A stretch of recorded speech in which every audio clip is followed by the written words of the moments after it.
The Igbo people are one of the world's oldest ethnic groups and one of a few very diverse groups of completely unmixed black people. Evidently, they seem to hold ancient mitochondrial DNA, which allows them to display a variety of genetic looks without admixture. The British colonialist George T. Baston noted in his book Among the Igbos of Nigeria, published in 1921.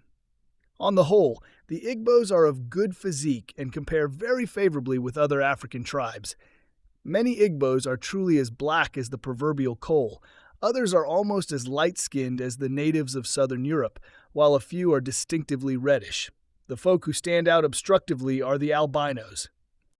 Basden's observations seem to check out, with around 40% of the Igbo population being dark-skinned, 35% being brown, neither light or dark, and 25% light-skinned. From the deep, earthy tones of cocoa to the warm, radiant hues of bronze, Igbos reflect a spectrum of colors that showcase the region's rich genetic diversity. The diversity of the Igbo people highlights not only their beauty, but also the historical migrations and intermingling with other African cultures over centuries. Igbo culture celebrates this diversity, whether a person's skin is as dark as the fertile lands of Igbo land or as light as the sandy paths of its villages with dark or sandy brown afro hair. Each look is a testament to the individual's heritage and the vibrant history of the Igbo people.